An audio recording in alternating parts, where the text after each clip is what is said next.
County Executive Mark Elrich's FY23 Budget Forum here in Silver Spring. I'd like to recognize and thank a number of guests and supporters joining us tonight at the Civic Building and virtually. Our Office of Management and Budget staff for the comprehensive presentation they've prepared, technology and enterprise business solutions staff who work to ensure equitable access and participation to this forum. My colleague and RSC Director in the Up County, Greg Wims, thank you for being here.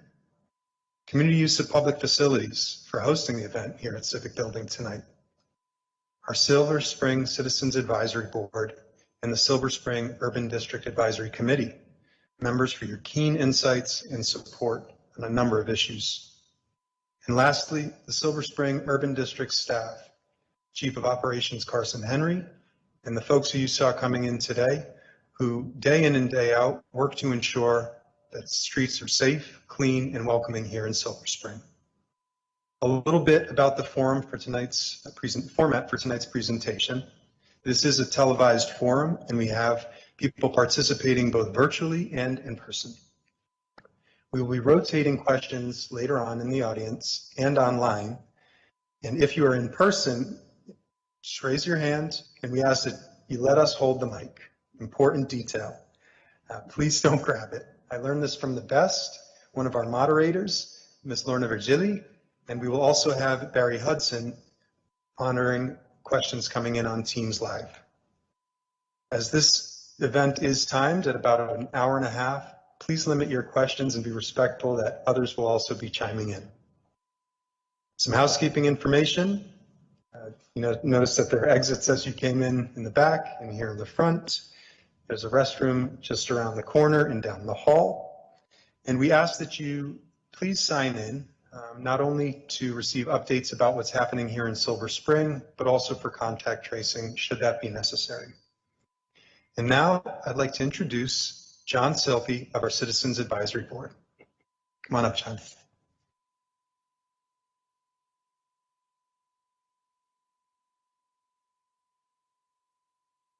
Good evening, everyone. On behalf of the Silver Spring Citizens Advisory Board Chair, Lisette House, I would like to welcome you to this budget forum. My name is John Silpy, and I'm the chair of the Neighborhoods Committee of the SSCAB. A special thank you to County Executive Elrich, Director of Silver Spring Regional Center, Jacob Newman, and most importantly, the local citizens who have joined this forum both in person and via Microsoft Teams. We are honored to host this forum to discuss the County Executive's proposed budget for the 2023 fiscal year. The Silver Spring Citizens Advisory Board is one of the county's 5 boards consisting of community members who offer advice to the county executive and the county council on matters related to county business, including recommendations on the budget. The board consists of 16 members of the community who also serve on 3 of our committees: Neighborhoods, Transportation, Energy and Environment, and Commercial Economic Development. These last 18 months have been challenging to all of us as we have managed the effects of the unprecedented COVID-19 global pandemic. As our meetings turn to and remain for now on Zoom, the SSCAB has focused on ways to support the community as it was hit from multiple sides from the pandemic. Meetings focus on topics such as food distribution, online learning, rental assistance, and supporting local businesses and restaurants, many of whom struggled to stay financially viable during the pandemic. At the beginning of 2020, many members of the SSCAB were core of the Census Count Committee, or the CCC, going into neighborhoods, sometimes door to door, to make sure every citizen in Silver Spring was counted. When COVID-19 hit, the acronym CCC remained, but what it stood for changed to Community COVID Committee. With our colleagues in the Office of Community Partnerships, along with other advocates such as CHEER, the SSCAB has assisted in setting up vaccination clinics throughout the Silver Spring area.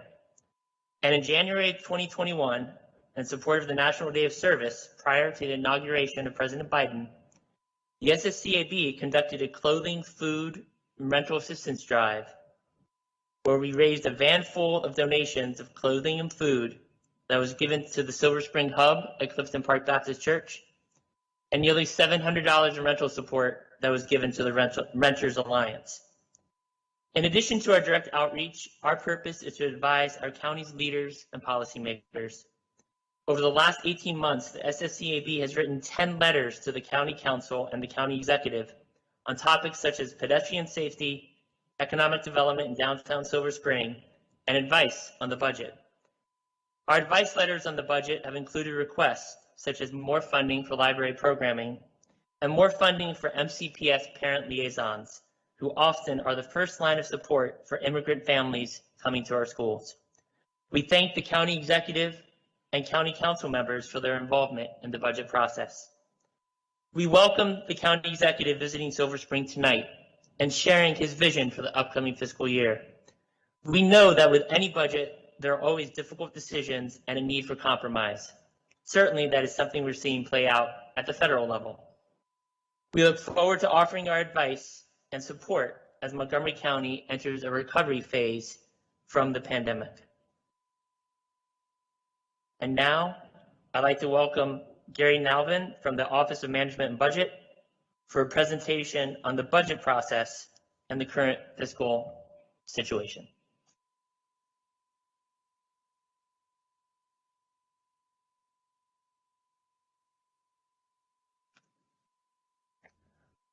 Thank you. Good evening, everyone. Tonight, we're going to go over some brief details about the county's budget process, and then we're going to have a presentation from the county executive on some of our budget priorities for the coming fiscal year. Before we get started, I want to let you know that this presentation is available in closed captions in 6 different languages. If you want to follow in closed captions, please follow the directions on this illustration here.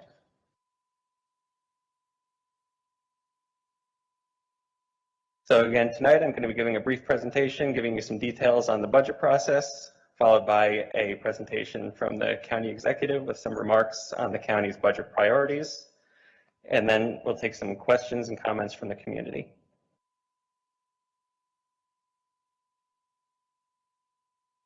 We're going to go over the purpose of these budget forums. We're going to explain some details to help you understand the budget and how we build the budget during the budget process. We'll go over the county's fiscal outlook, and then the county executive will present his policy goals and operating budget priorities. The purpose of these budget forums is to provide residents with an opportunity to express their priorities and views on the county's operating budget, and we encourage you to participate, and we hope to answer some of your questions in the process. The county executive and the Citizens Advisory Board would like to thank you for taking this opportunity to learn about the county's operating budget and to express your views in the county's budget priorities and to get your questions answered. So here's some information on understanding the county's budget. The county actually has 2 budgets: an operating budget, which is oriented toward providing public services such as education, public safety, and social services, and a capital budget, which is focused on facilities such as schools, roads, and libraries. Tonight, we'll be primarily focusing on the operating budget. I encourage anyone who's interested to view the county's open budget website at montgomerycountymd.gov/open-budget, where you can view the budget interactively. And the capital budget website even includes interactive maps where you can view county projects in your area of the county. I'll present some details on how we build the operating budget. We start with revenue estimates, which help us determine what resources are available for addressing the county's budget priorities in the coming year. We do an enrollment forecast for Montgomery County Public Schools and the college to determine our required maintenance of effort for those programs. We reserve budget capacity for fixed costs, such as employee salaries and benefits, and current future retiree benefits. We pay debt service and capital contributions to the county's capital projects. We review new state and federal laws which may have budget impacts that could affect the county's revenues, or institute regulations and requirements that could have operating budget impacts for the county. And of course, we need to continue our response to the COVID-19 crisis, which has introduced some revenue volatility, as well as new expenditures to address public health and economic recovery. Here's an illustration of the county's operating budget process. In the fall, county departments submit their budget proposals to the executive. Over the winter, the county executive reviews those proposals and, with the help of leadership teams, makes budget decisions. On March 15th, the county executive transmits the budget proposal to the county council. And in the spring, the county council holds public hearings and work sessions, which culminate with the adoption of a budget by the end of May. We encourage the community to participate in the budget process through these county executive sponsored budget forums, as well as county executive initiated virtual town halls. You can join boards, committees, and commissions, which may provide recommendations or policy statements to county decision makers. We encourage you to write or email your elected representatives and to view or participate in county council public hearings. And there are online resources available at the county's website to learn more about participation. The 5 regional community advisory boards are a way to keep up to date on issues affecting your communities and to have a voice in your local government. You can take an active role by participating and engaging in your local advisory boards. The 5 advisory boards are listed here. You can go to their websites for more information.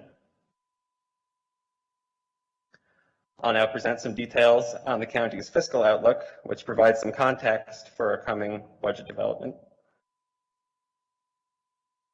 Montgomery County is focused on financial sustainability. That means we're required by law to produce a balanced budget despite revenue volatility, which has been an issue in recent years. We have an aggressive reserve target policy.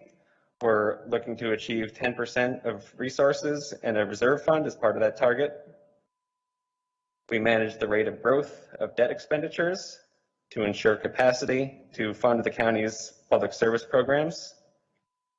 And we have well-managed retirement obligations, which include pre-funding for pensions and retiree health insurance. Here's a snapshot of the approved FY22 operating budget. The latest operating budget increased modestly by 2.3% over the previous budget. And a large portion of the general fund expenditures in that budget are mandatory. That includes required maintenance of effort by state law for MCPS and college budgets, contributions to the Revenue Stabilization Fund, and debt service payments, which altogether constitute 65% of the FY22 approved general fund revenues. FY21 preliminary tax revenues for major taxes, such as income tax, property tax, and recordation and transfer taxes are up compared to March estimates. The final results will not be ready until the Department of Finance completes its annual report at the end of the year. The infusion of federal funding in fiscal years 20, 21, and 22 created better circumstances for building our coming budget than we would have without that federal assistance. There remains some uncertainty around bus fares, licenses, permits, and other revenues due to the COVID-19 pandemic. On the plus side, we recently learned in September that the state of Maryland is reporting an ending FY21 with a significant surplus of approximately $2.5 billion, which could contribute to state aid for the county in the coming budget. And the county's August income tax distribution was above revised estimates. Some critical information we're still waiting on in order to refine our revenue estimates, are the October property tax distribution and November income tax distribution. Home sales have increased substantially in 2021 compared with 2020. There's some uncertainty regarding employment. Unemployment spiked due to the COVID-19 crisis to 8.6% in the county in July of 2020. It's since declined to 5.7% in 2021, but has not returned to pre-pandemic levels yet. And federal aid, including unemployment and business assistance programs, were critical in maintaining county and state revenues during the pandemic. I'll now show you some charts which illustrates some of the numbers in our budget. This chart shows our budget commitments as a percentage of general fund revenues. As you can see, the blue portion of the chart is MCPS and college maintenance of effort, which account for over half of our committed general fund revenues. Debt service accounts for about 11% of revenues, with pensions and reserves another 7%. That only leaves about 28% to fund the rest of the budget. This chart shows revenues, or where the money comes from. About 31% of the county's revenues come from property taxes. The next is income tax at about 28%. Intergovernmental revenues, which includes state and federal aid, account for 23%. And charges for services and other taxes and fees account for the rest of our revenues. And this chart shows expenditures, or where the money goes.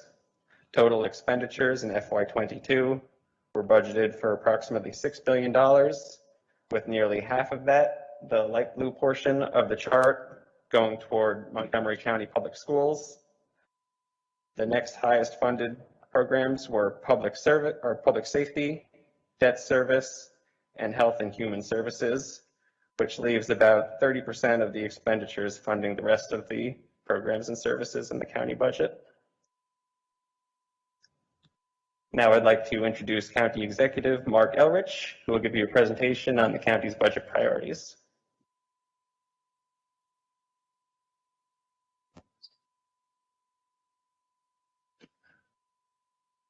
I'm going to try talking without this because my voice gets totally muffled in that mask.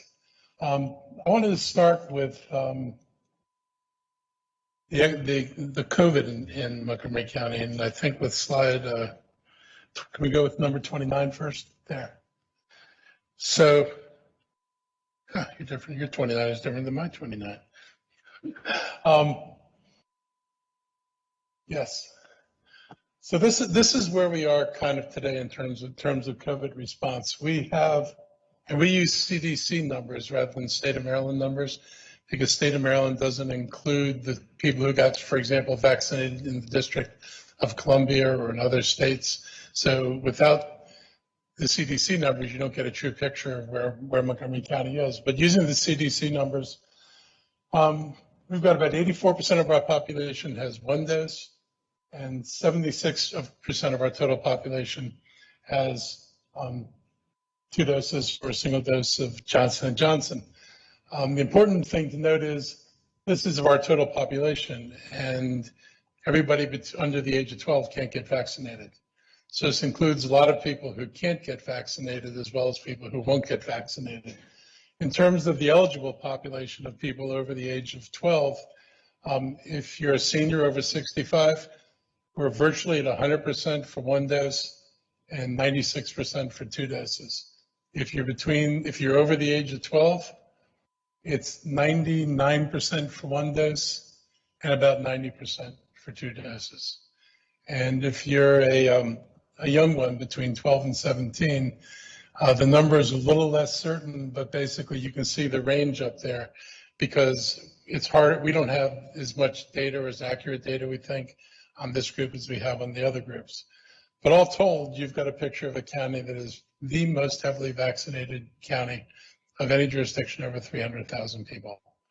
And that's why we've been able to maintain our case rates and our positivity. We're running at about half the state's positivity. about half the number of cases per 100,000 in the state of Maryland. There are jurisdictions that have 5 times as many cases per 100,000 as we do. We're down around 10. There are jurisdictions in Maryland with 50. And so that's significant. So we've been able to handle this better than most places have been able to handle it. And it's one reason why we can do this tonight and not think of we're creating a Sturgis style event. We can actually come together without worrying about creating mass spreader events. And I give a lot of credit to the residents of Montgomery County. Everybody in the country got the same advice. Everybody knew what they were supposed to do. What makes Montgomery County different is the residents listened. And when we told people what we needed to do, people said, yeah, we get this, it's serious. And because people took it seriously, because people got vaccinated, we're able to do some of the things that a lot of other places in the country can't do safely. So I always want to thank the residents of the county for what they did here, because we would not be here if it weren't for the work that everybody in this county did. And my own team, there are a lot of you who watched our briefings with Dr. Gales. He was an amazing health officer for Montgomery County. He had to navigate between me, which wasn't a problem, and the governor, which was a problem, because I basically told him whatever was in the best interest of public health we were going to do. And as you know, the county differed with the governor on what we should do. And I'll just say, look at our numbers, look at the state numbers, conclude for yourself who was right. And hint, it wasn't the governor. What we did worked better, and Travis just provided us, I think, really outstanding leadership. Next slide. So this gives you an idea on, what we're doing right now. This is vaccinations at the top, and you can see the vaccination rates have slowed down. We are continuing, but when you've gotten 90% of a population, you don't expect the same rate as you had when you were, just starting. So you can see where it was in the beginning. You can see it trickling down now, and you can see the daily totals by vaccine type as you go across that second chart across the top. On tests, which is the lower one, we had a peak of testing last December in the winter, and we had a spike in testing probably back in August, and then you can see the testing numbers beginning to trickle down. We are trying to keep people getting tested. Even if you're vaccinated, you should get tested. People can get breakthrough cases. Breakthrough cases are real. My own son had a breakthrough case, but his breakthrough case was typical of most of them. He had 5 days of a headache and a lot of fatigue, and then he was fine. So the breakthrough cases over time are proven not to be as problematic as cases of people who haven't been vaccinated or are actually getting sick with no vaccine protection. And the chart over here, the last one, shows you who's doing the vaccinating in the state. And what you can see is that, the green bar, which is public county sites, we've been the primary vaccinator. We've done an enormous amount of vaccinating in this county. We worked with the state. We often had to fight to get the supplies that we wanted. But we were the only ones that actually stuck to the state guidelines. When the state said 65-year-olds, we did 65-year-olds, and we did front-facing workers. When the governor opened it up to other groups, he opened it up before we had completed that first group. Well, we stuck with the county vaccines to completing the groups in the order that they were supposed to get vaccinated in, so we didn't have seniors competing with younger people to get vaccinated, because the truth is seniors are more likely to die than younger people. The younger people were, the less likely they were to die. So we maintained the priorities that were originally set out by the state. And again, I think it had a really positive effect for us. Next one. So these are things we got from the federal government, no small thing. When we talk about our budget this year, if we didn't have the federal infusion of money, this budget would not have worked. We would have had to cut services in a big way. Montgomery County is no different than any other county in the state of Maryland, and most jurisdictions in the country. All of us, I hope everybody in this room, we're waiting for two things: Biden to win in November, and to get that at least 50th senator in January, so you could pass a budget that would include relief for local jurisdictions. And we got that relief. And for Montgomery County, the state of Maryland, and counties all across this country, that relief was a big deal. It was the difference between being able to give you all a full services budget versus providing you a really, really constrained budget. So that was the good news. $388 million directly to the to the county, $424 million to MCPS. Over and above their budget. We funded their budget, and the feds is giving them another $424 million, which they're able to use to augment some programs that they're going to need to do this year to deal with the learning situation in the world of COVID. One of the good things is when we pulled the police and the SROs out of the schools, we said we would put counselors back in schools. And the superintendent has a program to add 50 counselors and some additional personnel back into the public school system at the high school level. And they're using some of that $420 million to fund it. And we've told them we can pick it up in a couple of years when our budget's fully recovered. Meanwhile, they have the funds to pay for it now, so we didn't have to wait for it. We had $75 million from Montgomery College, a big deal because Montgomery College wasn't collecting the tuitions that it was collecting before. $70 million for transit services, so we could keep our buses running and provide people bus service, even though the ridership on the buses was down. It doesn't make the bus any cheaper to operate if the ridership is down. So the gas, the driver, all cost the same. So it was really important for us to get that support. We have $75 million in rental assistance and eviction prevention. And we are getting that money out. And we have $5.5 billion for the state government. And the state has put a lot of that money out. So it's one of the supplements to the federal assistance for rent assistance has been state money for rent assistance that was passed through the state. Next. No, back. Yeah, one more back there. Okay. One more with numbers on it. So these are the programs that we actually operated. And so rental assistance and homelessness prevention, so far $44 million. Small business assistance to make sure that small businesses had the wherewithal to recover. And I've talked to lots of businesses who were able to take advantage of both the county's program, the federal and the state programs. We put out $25 million very early. We thought we were providing assistance for what everybody thought was going to be a couple months of COVID. And I remember in May of 2020, we were having a discussion about, should we tell people we're going to open for have a 4th of July that year or not? Obviously, we didn't have it that year. We didn't have it this year. So we provided $25 million early on, which probably helped people weather their first month or so. But we got additional money and they were able to get additional money from the state and federal government to keep the businesses alive. We put $25 million into economic and tourism revitalization. We put $25 million into Working Families Income Supplement. We're the only county in the country that has done this. So for working families, this is extra money to help people manage, the lack of jobs, the reduction of employment, so they can get through this crisis and be able to take care of their families. We put out $25 million in food security, and I'm trying to remember, see if I get these numbers right here, because Rich gave them to me yesterday. We put out, I think it's something like $23 million in food assistance. We served 20 million meals in Montgomery County. 20 million meals between us and the school system and our nonprofit partners. That's how much food we were able to get out. We're still getting food out to people who need it. And if you've ever attended any of those events as a volunteer, the food giveaways, it is amazing to see lines of cars parked and people standing in line waiting to be able to come in and get food, and how important that was. So it was one of the really, I think, great initiatives that we were able to coordinate with the school system.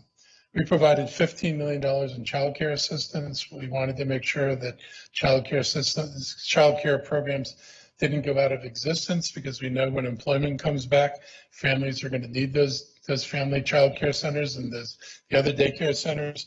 So we provided assistance to help keep them open. We provided another $11 million for emergency assistance for families. We provided $10 million in direct aid to hospitals. And the county in the beginning, when we were dealing with the lack of things like masks and sanitizer and all that, instead of buying for short periods of time, which we had started doing, I asked my procurement people to buy enough supply to make sure that when the next waves of COVID hit, we weren't on eBay trying to find bottles of sanitizer the second time. And so we have stockpiled enough masks, supplies, that when hospitals couldn't get them, we actually were able to give it to hospitals, not just in Montgomery County. We provided assistance to hospitals outside of Montgomery County, because if they don't function, they can't take care of people on our borders, those problems will come visit us eventually. So we did that, and I'm just really happy that we were able to do that. We targeted health programs to the underserved and hardest hit people in the communities in this county. And I don't know if you all know, but this county won an Emmy Award for its advertising campaign directed toward the Latino community. One of the things about that doesn't show up here, but is when we started vaccinating, the African American community and the Latino community were about 18% lower at the vaccination rate than the white community was. And the Asian community from the very beginning was higher than everybody else. Today, the Latino and Asian community are the two highest vaccinated communities in Montgomery County. And the African American community, instead of being 18% below, is now only 1% below the white community. So we've been able to achieve near parity with our vaccinations, and we're not done yet, because with the white population being as low as it is, we need to bring that up in the African American community up even more. So we continue to do that work, but that's another thing that makes Montgomery County different. The fact that we were able to manage the racial disparities in testing is not something many jurisdictions were able to do. And again, one of the things that I made a decision to do, we realized in the summer of last year that we were not able to reach into the communities in this county as deeply as we thought we could. You know, the government has always assumed we can do this. This is our job. And it was clear by the numbers on who was getting tested that we weren't doing what we thought we were able to do. And so we turned to community groups, about the African American community and Latino community, and worked with them to do the outreach. In the case of the Latino community, create these Spanish language cartoons that talked about the importance of getting vaccinated, well, back then getting tested and then getting vaccinated. We were able to do this work that helped us get into the communities deeper. So it's a combination of policy changes and how we look at the government and its role. And going forward, we're going to continue these hubs that we set up. We made a decision in this budget that we would fund the hub system so we continue the relationships that we have with nonprofits that are anchored in the community, so we can get our messages out deeper into the community, and so we can hear from people in the community in a better way than we've been able to hear in the past. So again, that was something that was pretty significant, and we created a mobile health clinic to address health disparities, and that work's going to go on. One of the things we know happened with the hospitals that we talked to was talking to them about the surprise in seeing the patients that had so many comorbidities, which were primarily minority patients. And it's a commentary on the state of equality of healthcare, not just in Montgomery County. I mean, we're probably one of the better places, but in general, healthcare is not fairly distributed in this country. I think we all know that. And our ability to work with the hospitals and to make sure that going forward, we start thinking about how do you have a more equitable healthcare system? How do we reach deeper into the community are the things that we're going to continue to work on. So with that, I want to pivot to just talking about the budget now. So there are, back.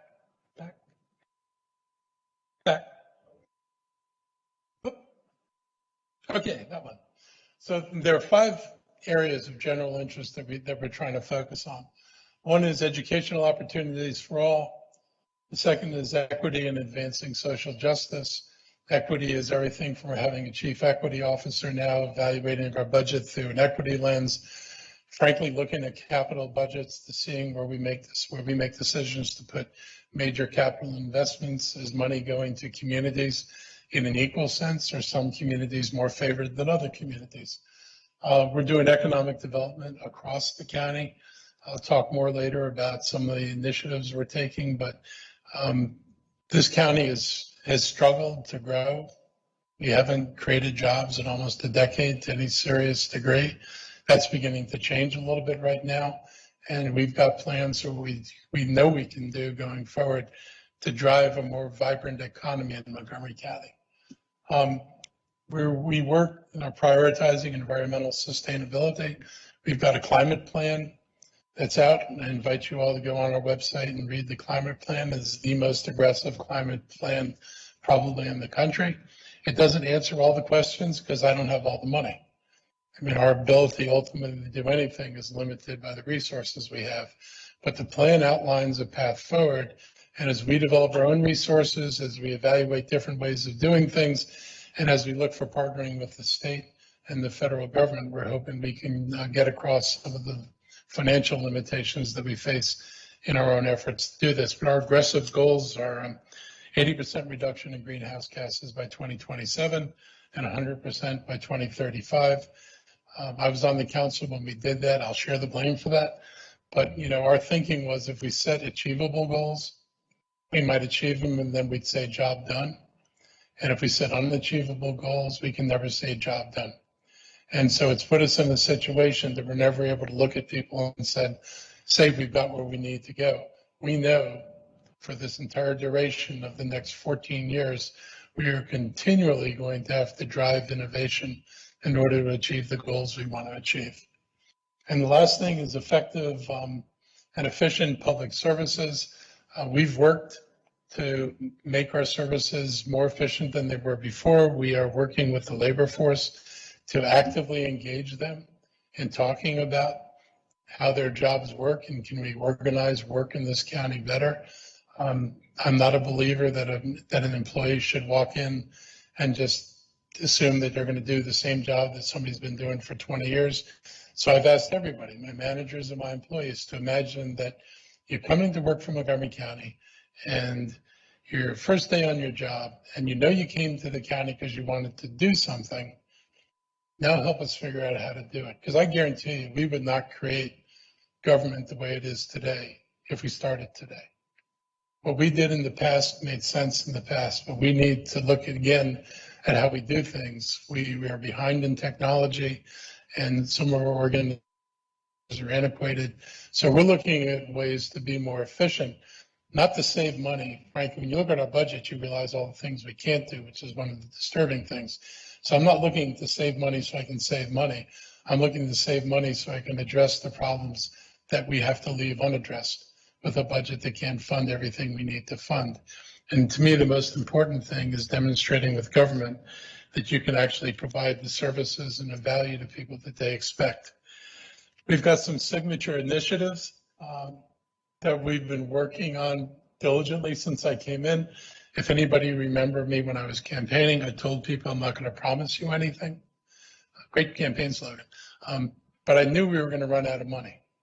I was in office 2 days and I got pulled into a meeting and I was told that the county was short. I forget, there was 40 or 60 million in December, but our budget was short that much money and we were going to have to make those many cuts in the budget.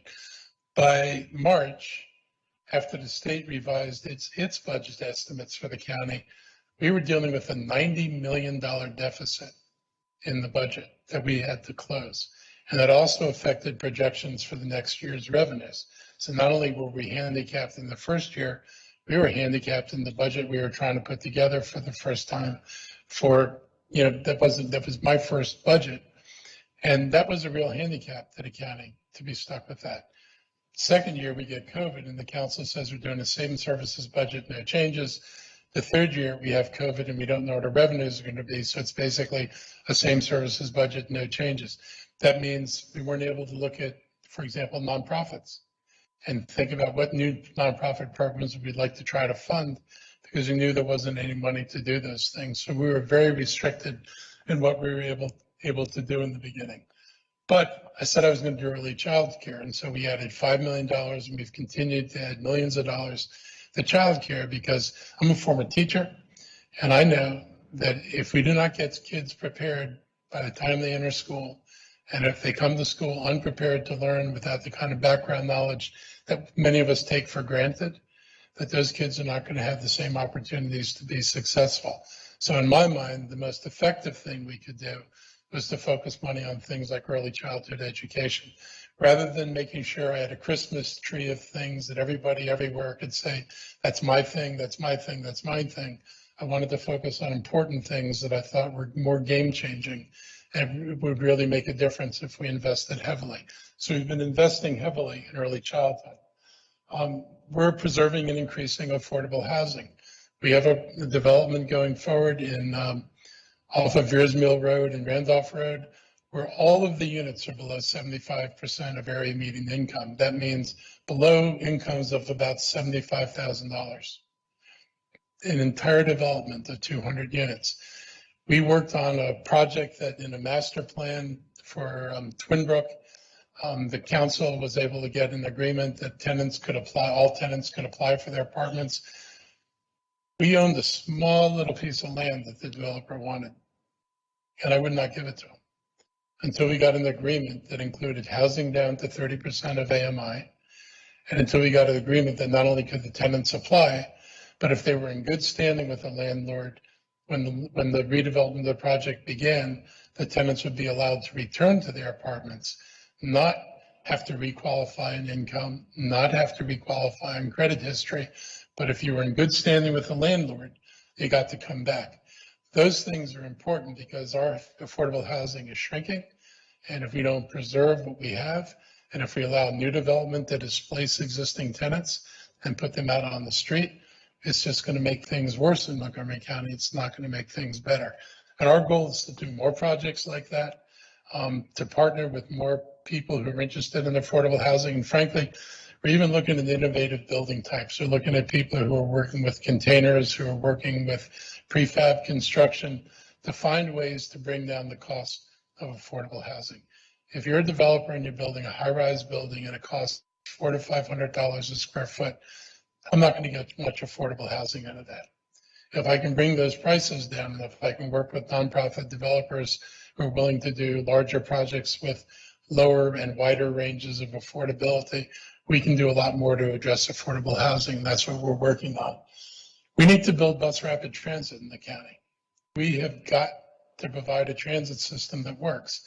And as good as Metro is, it only goes a few places. You get 2 stops north of here, 3 stops north of here, and then you're in the district. If you want to go to the western side of the county, all the way through the district and back out again. So years ago, I proposed the bus rapid transit plan. It made it into the county's master plan. It's probably about 100 lane miles of bus rapid transit lanes. It runs down all the major corridors.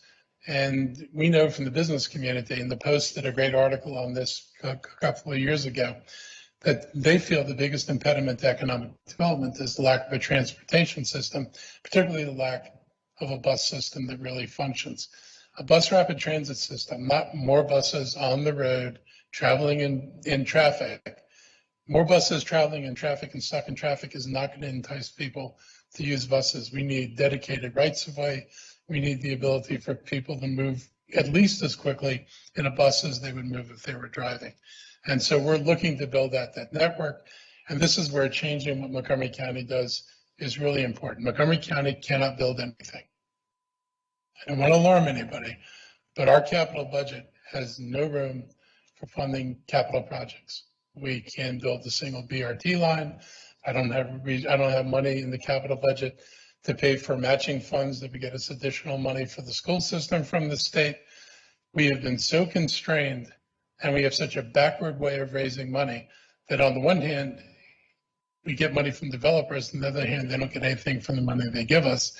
And we don't even get the infrastructure because it's not enough money and it comes in too unevenly to let us do that. So I had a study done. I've been saying this for years and I didn't get much traction, but we've had a study done by a very reputable company that compares Montgomery County taxes to everybody else in the region. And the shocking thing, not to me, is the cheapest date in the Washington region, including Prince George's County, DC, and the Virginia counties, we're the cheapest place to develop it. Hands down, the cheapest place to develop it. But I can't do that Virginia can do because they raise far more money for transportation than I can raise. They're able to tell a developer, if you come here, the infrastructure will be in place and it'll be in place on this timeline. I couldn't tell a developer that. The consultants that we work with, who work with developers and try to get them to come to Montgomery County, will tell you they can't tell a developer that if Montgomery County says it's going to build a bus line, rapid transit down Wisconsin Avenue, that we couldn't give you a date and we couldn't promise you when it would be done. The difference between us and Virginia, they went to a taxing system that they use special taxing districts. The taxes are primarily on commercial property. If you're in Fairfax County, as an example, if the basic tax in Fairfax County is $1.15, higher than us. If you own any commercial property in Fairfax County, you pay 12.5 cents for transport as a property tax that goes to transportation only. I have no equivalent to that. So they're starting out with 12.5 cents dedicated to transportation projects. They get 0.7 of a penny on their 6 cent sales tax, comes back to Fairfax County to build transit projects. They have these special taxing districts in Tyson's Corner. The taxes in Tyson's Corner go up to $1.65, far higher than anything here. That money goes to build transit. So they're able to build transit and build the kind of environment that developers want to come to. And I've been, I've not been very happy with the planning board. Everybody knows that. And with planning in Montgomery County, we bid more and we're the cheapest place and we lose. If you bid more and you're cheapest place and you lose, you actually need to look at why you're losing. And if you're losing because you cannot deliver the things that people want in order to get them to make an investment in your county, then we've got to figure out how do we cross that and how do we raise the money. If we go to development districts, this is what I'm going to be proposing. It won't cost the developers anymore. This is not an attempt to raid the coffers of the developers. It spreads costs out over 30 years, but the advantage is I can actually bond on that money. So instead of trying to save money, save it until it's big enough to build something, I could actually say, I want to build BRT in Montgomery County. This is the cost of the project. We're going to float bonds to pay for it. The revenues are going to come out of the taxing districts to pay for it, and we can actually go forward and build these things. And I'm committed to doing that because I think you all know I'm kind of socially liberal, and I do believe that you need to build, you have to address people's needs, whether it's affordable housing, healthcare, education. You can't do that without money. And you can't get more money unless you grow the tax base. And you don't grow the tax base by giving away your taxes to developers. You grow your tax base by increasing the value of the county and giving people reasons to come here that compete with the reasons that people go to Virginia.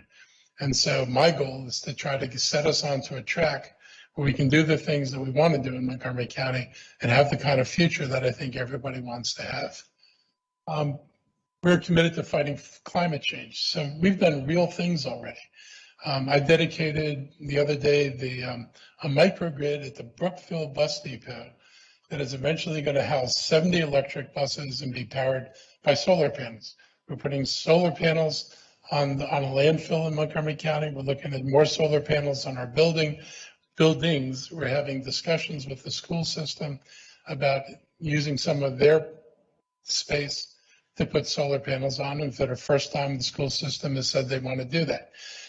I brought the school system a financing proposition that enabled them.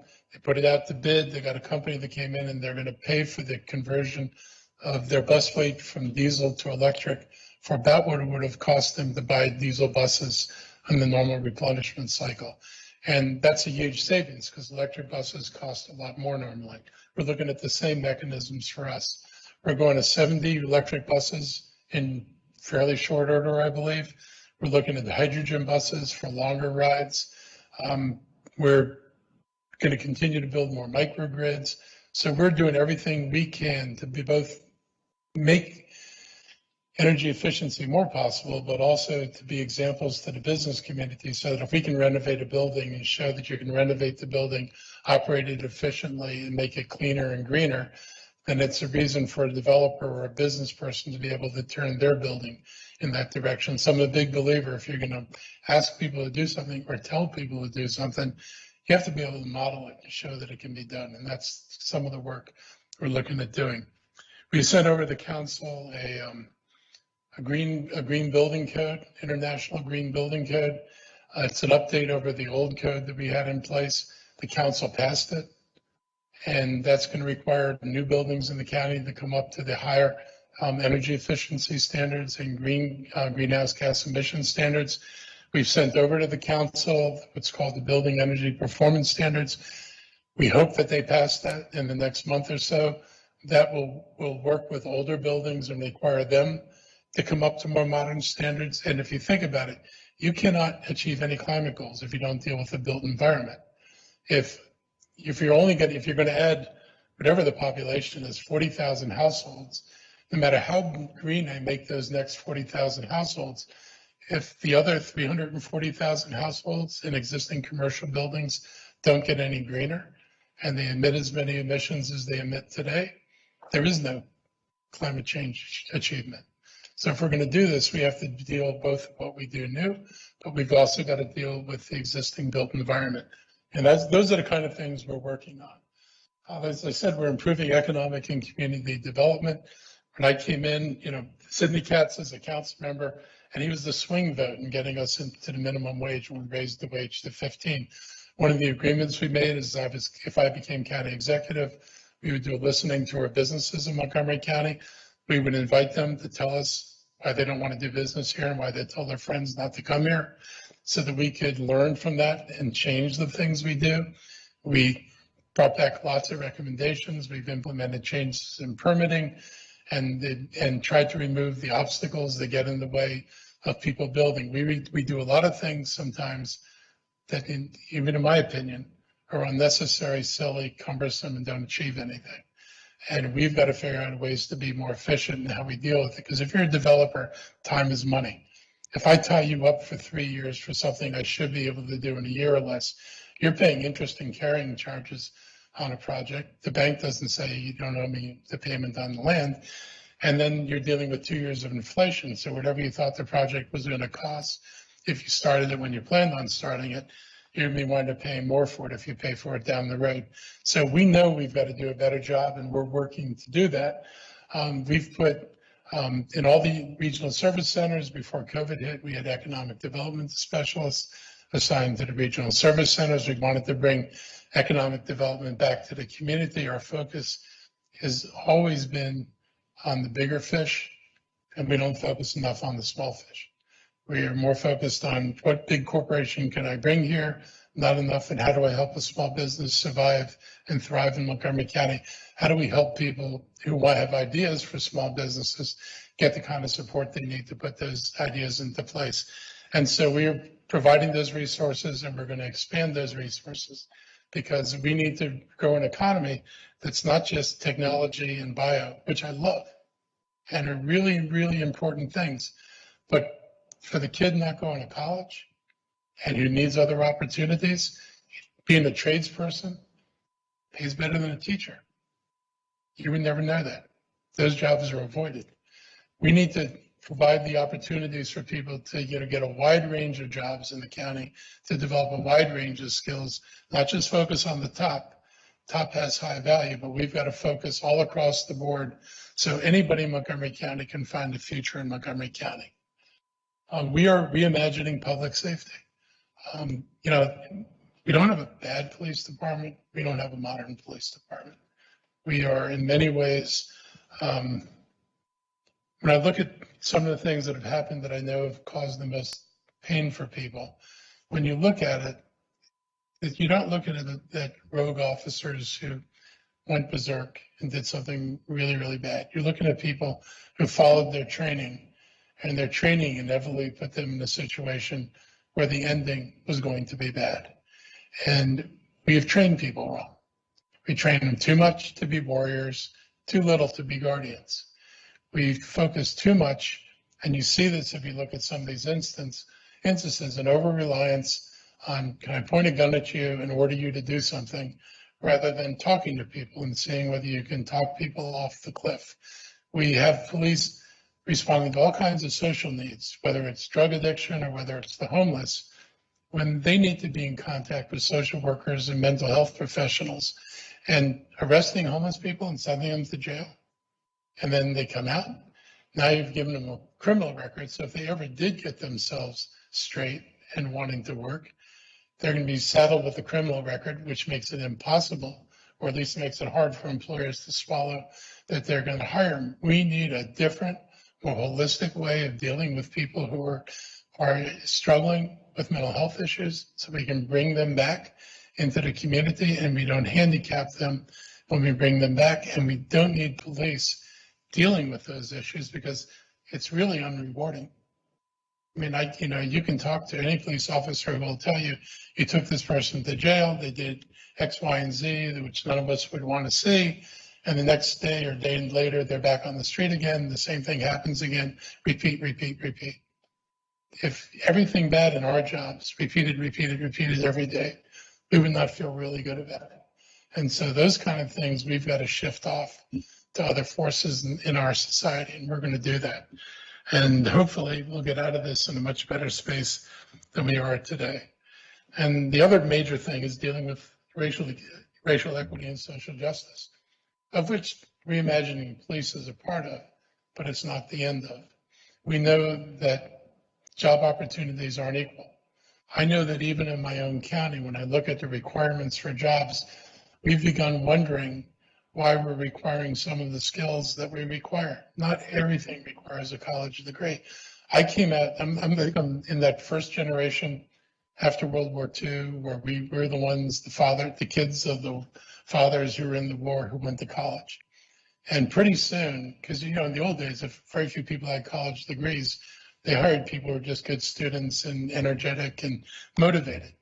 Now it became you need a college degree. You needed a college degree whether or not you needed the college degree. And we know, for example, in fields like, even in some of the life sciences, what you need is a certificate and skills in a lab. You don't need a 2-year degree with a myriad of other coursework, which you don't really need. We know that in computing, that they take computer scientists, kids learn how to do computing and learn how to program and never set foot in college and do amazing work. So what's the point of my having a requirement that you have to have a college degree in computing when it's utterly irrelevant to whether or not you would be a good programmer? So we need to think about this, and we need to be more open about what we do. We have to deal with the inequities in housing in this county.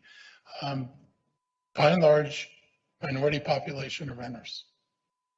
And you do not build generational wealth.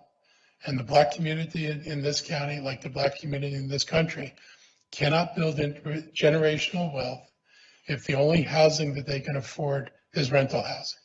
It will not happen. And you need to afford people the opportunity to own things. They need to be able to generate wealth. You need to be able to do what my parents and what I was able to do when I needed money, is to tap into the wealth you're building in your home to send a kid to college, to give your kid a deposit or a down payment for what they might need to get a home, or security deposit on an apartment. You need to provide those opportunities for people. So I've been working and imploring the nonprofit providers in this county to start shifting their focus away from yet another rental building and start thinking about how they turn these into buildings that tenants can actually own, so that they can have the same opportunities that everybody else has. We're never going to be able to build a community of starter homes because this county is largely built out, but condominiums could be starter homes, and they could be the basis for people starting, just like some of the small houses that you see in Montgomery County were once the starter homes that families moved here to, lived in for a period of years, and then moved to larger homes as their families grew. Those are the kind of things we need to do. We need to do this widely, broadly. We need to make sure that our policies don't discriminate, and we need to have an awareness of things. I don't know how many people here saw the James Baldwin movie, I'm Not Your Negro. If you haven't seen it, you ought to see it. Baldwin's asked, well, there are two things in the movie that struck me. One was there's an interview with Dr. King in the mid-'60s, and he's in the halls of Congress, and a reporter asks him, people say you're pushing too fast, you want too much too soon, and sort of what do you have to say about that? And he says something to the effect, they want us to wait another 50 years. I'm 50 years past 2000, past 1960, 65. It's no different, maybe slightly different. But at the core, not much different. We passed civil rights legislation, which was great. Didn't give anybody the education they didn't have before. Didn't give anybody a job they didn't have before. Didn't change their circumstances of where they lived. It didn't do anything materially in people's lives. It just changed some of the parameters. But if I don't eradicate poverty and I raise kids in poverty, they're never going to have the opportunities to take advantage of the things that civil rights should have been able to get people. The other thing, and to be blunt about this, is, at the end of the interview, at the end of the movie, the interviewer asks Baldwin, what are you going to do about, what do we do about the Negro problem? And Baldwin says, it's not a Negro problem, it's a white people problem. We're the barriers. I know that. The problem is not in the Black community. They did not put up the walls. They did not create the segregation. They did not create the social structures that keep people out. They were created by white people, sometimes very intentionally, and sometimes people just slipped into an existing system and didn't think too much about it because it didn't affect them. Our job is to be able to talk about that, make this part of the normal conversation in Montgomery County so that we can begin to move beyond that. And that's important to me. Next. Is there a next? So in the 23 operating budget process, these are some of the things that we'll be applying. We're looking at racial equity lenses. Where do we spend our money? How do we spend our money? Is there intentionality in trying to make sure that all communities are benefiting from our expenditures and from the investments we make in the county? It has a climate change lens on it. We're teaching our departments to look at their proposals and ask themselves, is this the greenest thing you could do? Or are you proposing something that could be done in a different way that would be more environmentally conscious? And we're beginning to weigh those things. We're asking for employee input on what we do. Not assuming that you're just going to sit there and do what we told you to do the year before, but asking you, can you help us figure a better way to do things? And we're looking for community input. When I came here as an executive 2.5 years ago, these meetings were held after the budget was developed. Nice time to get community input on a budget. So we're doing our budget meetings now, and your input will go into the budgets that we're creating. So that's one of the things we're trying to do differently and are doing differently so that your input becomes more meaningful to us. And I think we're talking about climate change momentum. We're going to continue our efforts for environmental sustainability, the microgrid initiative, electric ride-on buses. I talked about them before, and this whole idea of an electric fleet by 2035, which I dearly hope we can move forward faster than 2035. And that's it. So thank you all for listening, and I'll take questions.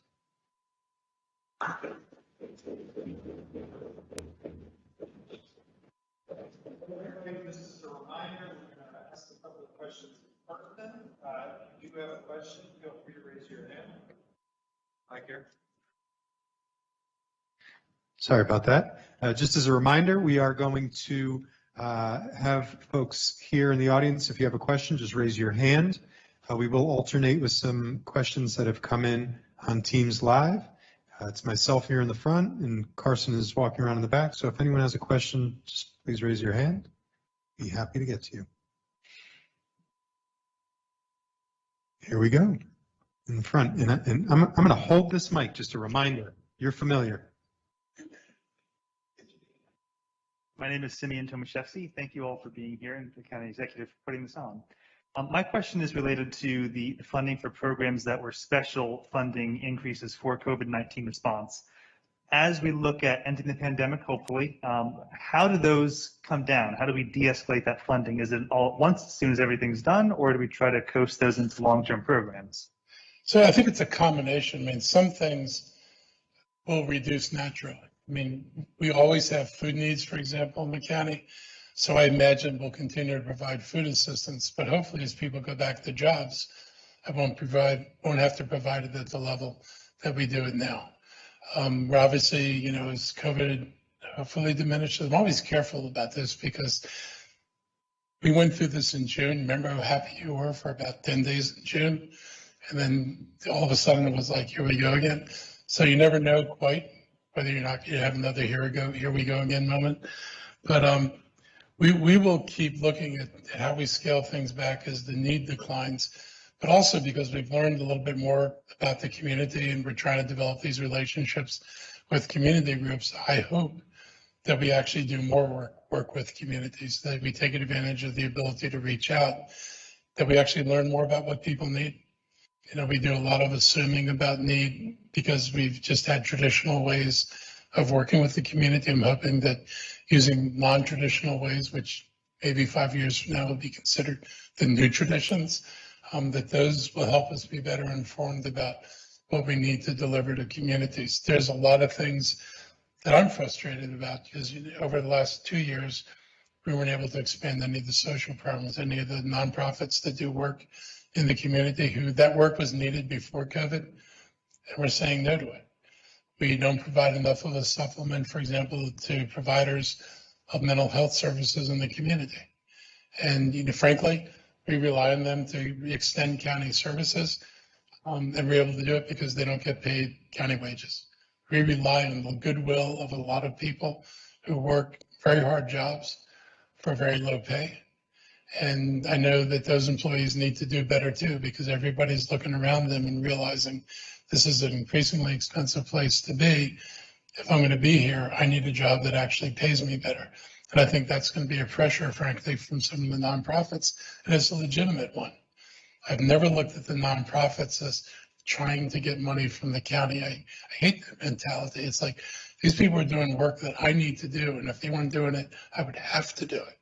So we ought to be, I think, hopefully have more resources to enable them to do things. So you'll see a mix of how we calibrate what we maintain, what we maybe expand, because I'm not spending so much on one thing. I could do more housing assistance if I wasn't spending so much money, say, on food assistance. So hopefully we'll have more opportunities. And this will be the first normalish budget, assuming nothing wacky goes on between now and the end of the year. This will be the first budget I've had where I have sort of normal revenues and the ability to plan more than just holding the line. I've not had that opportunity for 3 years now. Thank you, Mr. County Executive. My name is Lorna Virgili from the Office of Public Information, and I will be reading some of the questions that are coming in on the chat from our virtual participants. A couple of them here, Mr. County Executive, regarding nonprofits and grants. First question, Michael Rubin. Can you tell us anything about the application process for community grants for nonprofit organizations for FY23 budget cycle? Michael, I know you well, and I could not give you the details on what the grant process is going to be. I know we're moving from where we were. It will not be, anybody in my budget office can correct me, but it's not going to be just an automatic continuation of what was done the way it was done in the last year or two. So we'll be looking at new projects, we'll be looking at new funding. One of the things I know we are looking at that all the nonprofits are interested in, the Montgomery County way of funding grants has been, you do the work, you submit a budget after the first quarter, we reimburse you. That assumes that the nonprofits have got the money to carry an operation for the first quarter and can survive waiting for reimbursement. And so what we're going to be looking at is what can we do in terms of providing some upfront money and have a little bit more trust in people rather than assuming you better show me that you spent it, otherwise I'm not going to give it to you. I think we know our partners pretty well and we're all adults. And if we say we're giving you the money and we expect the service delivered, I'm pretty confident we'll get the service delivered. We do not need to wait to hold everything in advance so that it basically makes it much harder for nonprofits to operate in the county. There is another topic-related question from Franca Brilliant. There is still an estimated $20 million in unallocated ARPA funds. When will we know what the process is for allocating those funds? And will there be opportunities for community-based nonprofits to apply for funding from these funds? So I don't have a definite answer to that for a couple of reasons. And the first is we're not sure exactly what additional COVID aid is going to be needed beyond what we budgeted. So we took a ton of the federal money. That's what balanced our budget this year. It helps support the programs that are out in the community. And for example, rental assistance. We've given away a boatload of money in rental assistance. But under the federal guidelines, the money could only go to households at 50% of area median income and lower. There are a whole bunch of people who are behind on rent, who are probably between 50 and 70, 75%, who didn't qualify for that first tranche of money. So if we have some of our money left that doesn't come with strings, we would look to put some of that money into providing rental relief. So depending on how much we spend over the next couple of months, we'll have a determination of what we think is available to do new and different things. But that'll be an evolving thing. And we're open to input. If money opens up, we expect nonprofits and other folks in the community to be telling us where they think would be good investments. The one thing about grants, if it's not continuing money, is that it's really good for one-time expenditures, but you don't want to put money out that you're not going to have next year and have people assume that if I got it this year, I'm going to get it next year. So we've got to think about how we get it out in an effective way, but doesn't leave somebody with an expectation that automatically that money will be there in the following year. It's hard to say that, but it's the truth. I can't change that reality. I have no guarantee that spending grant money will materialize the next year, so I could replicate that. Thank you, County Executive. Is there another question here in the audience? Going once. Oh, in the back. Hi, I'm Teresa Cameron, and I am a citizen of Silver Spring, and I also work in the arts in Montgomery County. And first, I want to thank our county executive for all of his support for the nonprofits in the county over COVID, and especially his help with arts and tourism. And as you know, many of our venues were shuttered because of COVID, and so that dollar amount helped us very much, so thank you. Today, I'm here also talking a bit about Silver Spring. I wanted to know a little bit about your thoughts related to the Business Improvement District that has been approved and other opportunities that might arise in Silver Spring for community and small businesses to participate in helping the economic development of downtown Silver Spring. So I thought the bid was a terrible idea. I'll be blunt about it. There were council members who talked about, of course, you give more power to the developers who have most of the money, because if you're putting most of the money in the thing, you should have more power.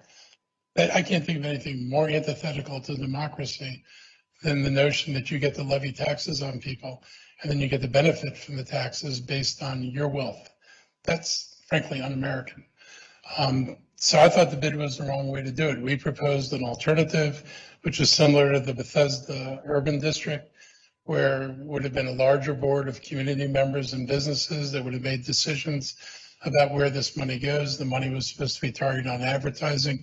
I know there was a real concern in the small business community that the advertising would focus on the big players in the region and not on the small businesses. And if you're going to tax the small businesses, to not give them a seat at the table that comes with a vote. It's nice to give somebody a seat at the table, but if it doesn't come with a vote, it doesn't mean anything.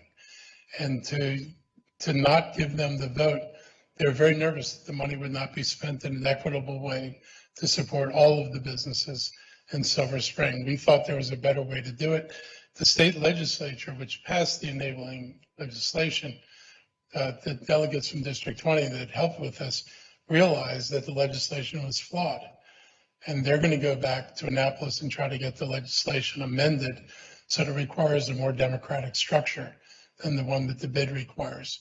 So I'm hopeful that that gets changed. And I'm hopeful that If it does get changed, they can do it in a way that it's retroactive. The council members were like, well, we'll get this changed in Annapolis. It is not clear, and their own attorney said it's not clear whether you'll be able to change what they've created by changing the law in Annapolis. So that was a mistake in my mind, and really wrong and not fair to the businesses of Silver Spring. As far as what you can do positively here, I'm a big believer in Main Street, and you and I have talked about this. We need a Main Street program in Montgomery County. We need it here in Silver Spring. In a lot of communities, there'd be a lot more value placed, for example, on George Avenue. You could go across the river to Virginia and see bright, shiny objects, and you can see places like George Avenue that are equally respected. George Avenue and some of the other, and Fenton Village in general, provides opportunities for small businesses to thrive because it's not new, expensive buildings. These are buildings that people can afford the rent in, and they can't afford the rent in the more expensive new buildings. So if you want small businesses to have opportunities, if you want something other than a T-Mobile store on every corner and a Pete's or a whatever coffee shop on every corner, then you need to provide spaces for people. It's not enough to say you'd like them to stay, but if I zone them out of existence by, creating a situation where they can't afford rent, they're not going to stay. They're not going to be able to stay. So I like the idea of Main Street, and I will, happily work with you to bring this here because it needs to be a priority. And I think there are other places I would do the same thing, probably in Wheaton. There are parts of this community that could use that kind of revitalization that honors the things that are there. It's always very frustrating when you think about Wheaton and Silver Spring, where you have these businesses that are, have been there for a very, very long time, made investments here when no one else would make an investment here. And then when somebody decides, man, this land is really valuable and I could put a big building here and get rid of these people, it's as if they never existed. And that's not right. There needs to be a more equitable approach to how we do things. I think that, Silver Spring has got opportunities. We're at some point, you've got FDA down the road on this side of the county. Hopefully a development will happen behind FDA, but if it's not even behind it, hopefully at least along 29 and New Hampshire Avenue, and that Silver Spring can be a gateway to some of those things. So I think there are multiple ways for Silver Spring to continue to develop. We're actually looking at putting some of the county's properties in play. I've told all the nonprofit housing groups that you can make a proposal on any county-owned parking lot, and we can talk about whether we can build affordable housing and mixed-use development there. I'm interested in things we can do together to build a Silver Spring that everybody can find a place in. All right, we have an anonymous question here on the chat. What is it going to take to lift the mask mandate? Exactly what numbers do we need to reach? I'd like to say everybody getting vaccinated, but not that much. We need to get our transmission rate. We're in substantial right now. We were in high a couple of weeks ago. So we need to get our we need to get our case rate out of the substantial range. Our transmission is really good. We fell below 2, which is a pretty great number, but our transmission, our cases per 100,000 are still above 10. So that would mean that a county of about 1.1 million people, that's about 110 cases if you're getting 10 cases per 100,000 people. So that number has got to come down, and we've got to be able to sustain it down. It's not, if we get it for one day, we're not going back. We've had this a couple of times when the cases dropped under 100, but 2 days later they were 151. So when we can sustain it, then we'll drop the mask mandate. Frankly, the masks don't bother me. The masks don't bother most people I know. This is, not the most comfortable attire. We haven't yet made them fashionable enough. But the truth is, this is a minor inconvenience compared to the inconvenience of dying. That's much more. And people have got to think, I said this today in my press conference, people got to think about more than themselves.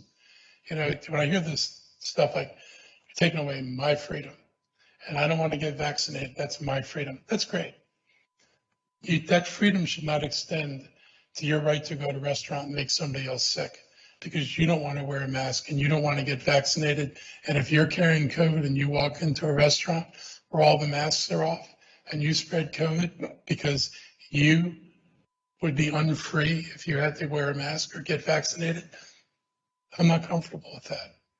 If it was up to me, only the vaccinated would be going into movie theaters and restaurants right now until we get this thing once and for all under control. But there's a very bizarre notion of freedom that is so personalized and individualized. There is no implication that any of us have any responsibility towards each other. And that's not a notion of freedom that I'm comfortable with. There's a question back there in the room. Director Newman, back there? Okay. So I have a question. So since we touched upon vaccinations and stuff, right, all this topic and mandates, so a lot of people I personally know vaccinated are sick with COVID right now. A lot, majority. So how is this a target if it's ineffective? Because that's factually untrue. Of the cases in Montgomery County, 73% of them are unvaccinated people. The data says that if you're unvaccinated, you're more likely to end up in a hospital and you're sure more likely to die. People who are vaccinated will get COVID. There are breakthrough cases. The cases tend to last for a few days. They tend to be far more mild. Like I said, my own son went through it. I have multiple friends who had breakthrough cases, all short-lived, all mild, none of them in a hospital, none of them on ventilators, none of them on drugs, just staying at home for 5 days and putting up with the headache. So your data's wrong. My data is my experience. So how can you please tell me that my experience is wrong? Because my data is based on a population of 1 million people. Your data is based on your experience. If I assumed that truth was based on only the people I knew and all of us did that, we'd have 25 different truths in this room. The truth is, when you look at the whole population and see what the data is for the whole population, that accounts for my experiences and it accounts for your experiences. And if you look at the data, it's 73% of the cases unvaccinated and worse outcomes than the 27% of the cases of people who are vaccinated. Those are facts. Go on our website. Sure. And I have a question about mandates. So you're saying, masks don't bother you, right? Right. So you are a mature person, right? You have formed personality, you have you have developed socially. Great. What about little children?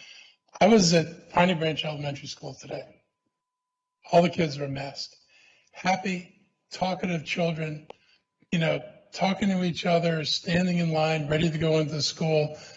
There was no sign of this being a debilitating thing for children.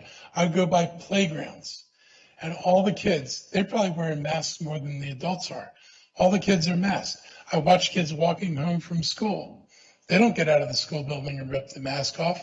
Most of them are still wearing their masks as they walk home from school. So I don't think that's an actual real problem. And if they weren't masked and they got sick, then we're going to be back to closing schools again. And if we close schools again, talk about damaging kids. Not being able to keep them in school was not good for kids. What we're able to do now keeps them in school. Mr. County Executive, we have a couple of questions here. Laura from Silver Spring. Can you speak to the Immigration and Refugees Services funded by the proposed budget, specifically Immigration Attorney Services and services to resettle Afghan refugees? So we haven't proposed the budget yet.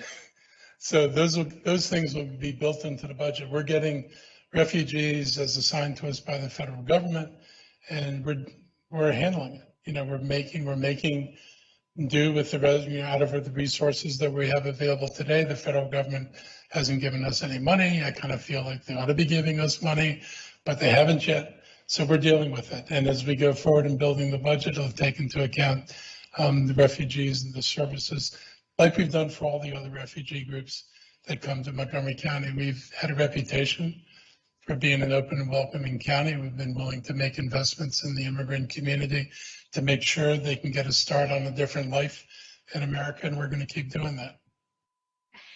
Kristen Anderson, how does the budget address the rising need for mental health services and the shortage of mental health providers who take insurance or who serve the low-income clients? So I wish I could deal with the providers that don't take insurance, but I can't. I wish I could mandate that you have to take insurance, but I can't do that. The budget will look at that. You know, we worked with the school system, and as I said earlier, they're actually adding a significant number of counselors into their budget so they can help with children. We've brought on 2 crisis teams to deal with people on the street who may be having mental health crises in addition to the one we already have. I anticipate probably adding a couple more because it's just in the short time that we've done this, it's obvious that the need in the county is going to exceed even having 3 teams in the county. So we're going to have to go further. We're actually working in Silver Spring, and I know Jacob's here. We're discussing a contract with a provider to provide 2 teams of people, right? 2 shifts a day in Silver Spring to deal with the folks having mental health crises in Silver Spring. I am building a shelter. The county has tolerated homelessness for as long as I've lived in the county. Official county policy is you sleep outside 8 months a year. But I kick you out in the morning because I don't have staff around to take care of you during the day. So we're building a facility right now that'll hold about 200 people when it's finished. I wish we'd been able to finish it earlier, but it'll get finished as soon as it can be finished, which we anticipate to be December and January. Between that facility and the other existing facilities we have, we should be able to house most of the folks in congregate housing. Congregate means that you're sharing a large room with other people.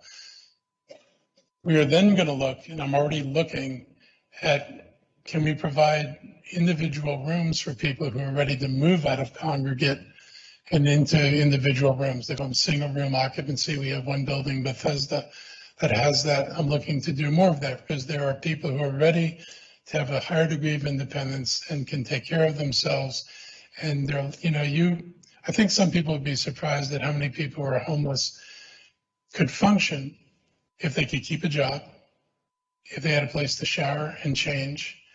I've met Montgomery College students who, because they're in school, can't get the money for, a security deposit or get enough income to pay for an apartment. I've met working people who cannot save enough, or because of bad credit history, somebody won't rent them an apartment, and so they're living homelessly. We need to find ways to help those people and to give them appropriate settings. So once I can address a living situation for pretty much everybody we can bring inside, and we will not be turning them outside when the day breaks, then we can start talking about building more complex facilities. My hope is that, what we do includes food, so that people don't have to go out and be begging for food, and it provides mental health supports so that you have the opportunity to give help to somebody. I'm a big believer that the more opportunities you have to touch someone, the more opportunities you have to help someone. And if people are living on the street, the odds of a mental health provider being able to interact with them in a meaningful way is really, really hard. You got to find them. You have to hope that they're not, wired up from what they're experiencing and not in the mood to deal with people. So if I could have somebody available in the morning when people get up, if I have a facility where, because I'm not kicking them out, maybe they decide to sit around and watch TV and hang out in a place that's warm or air conditioned, depending on the season, but comfortable in a place you'd want to be. And they know at lunchtime there's going to be food on the table. I think if we can provide places like that, we might be able to do more work to get more of these people out of homelessness and into the kind of lives that the rest of us are trying to live. And I think we would reduce our homelessness population. So that's what I would like to do and where I think things need to go. Thank you, County Executive. We have one more question here in the House from the live audience, and that will be it. Good evening. Hi, my name is Lenny Zagay, and I'm a co-owner of a business since 1996. It's not a question that I have.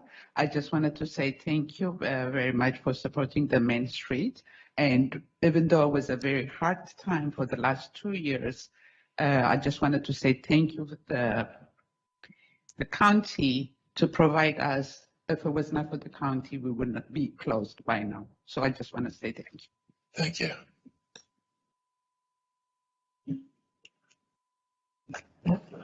Anything else over there? Well, we have one more question here. Would you like to answer it? And that would be it. Anonymous, duplexes and other multifamily housing can be starter homes. So why shouldn't they be built in areas currently zoned for only single family housing? That's the same question the Koch brothers ask. People should not be deluded about this. The housing that will be built is the housing at the price of what's in the neighborhood already. If I take $1 million house in Bethesda and I put 2 houses on that lot, I guarantee you the developer is going to build a $2 million duplex, $2 million units in a duplex. Don't be confused. Nobody's going to spend $1 million on a lot where in East Silver Spring, $750,000 on a house to tear down and build units and build affordable housing. If you believe that, then you kind of believe in the tooth fairy.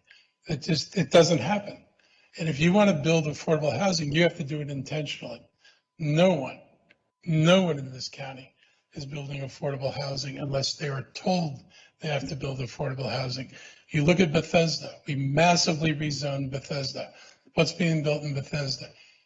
$1 million units, $2 million units, 1-bedroom units, no family housing. You want to segregate Bethesda? Build $1 million units and no family housing. All this talk about opportunity and, we're going to all these great things we're going to do, not so much. It doesn't happen. And it doesn't happen because there's no requirement that you build a 3-bedroom unit or you build a 4-bedroom unit. And when we talk about affordable, we talk about MPDU prices. So already you're talking about people maybe $60,000, $70,000 incomes. You're not talking about the 20,000 people, 20,000 households in Montgomery County whose income is 30% of AMI, $30,000, who are spending 50 to 60% of their income on housing. They're not talking about building housing. We have no requirement that anybody build housing for those people. I've got almost an equal group between $30,000 and $50,000, not a shred of housing for those people. Our project in Glenmont is relatively unique in the fact that we're requiring affordability all the way across the spread, and that's what we intend to keep on doing. But you have to have intentional policies that intentionally deliver affordable housing. Giving a developer the ability to build 2 houses where there are 1 is just an invitation to doubling the profits. And if I were a developer, I'd send them a straw buyer. I'd send them a nice looking couple and say, I want to buy this house for my family and my kid. I'd buy the house. I'd flip it over to the development company. They go in and build a duplex. The next time they go to buy a house in that neighborhood, someone's going to say, I know what you're going to do. The price of my house just went up. I mean, people aren't stupid. If you see your house, if you see your lot being densified, then you're going to know if the denser the development, the more value that's being created, and you're going to want a piece of that. So we should focus on intentional policies that produce housing. We should focus on intentional policies that preserve housing. And that's what I'm committed to doing. I don't believe in fairy tales. Thank you, Mr. County Executive. Thank you to the live audience and those of you participating virtually from home. The next hybrid FY23 budget forum will be held on Wednesday, October 13th, starting at 7 p.m. at the White Oak Community Recreation Center, located at 1700 April Lane in Silver Spring. Thank you for joining us today. We hope you join us again next week. Thank you all very much. Have a great evening. Bye-bye.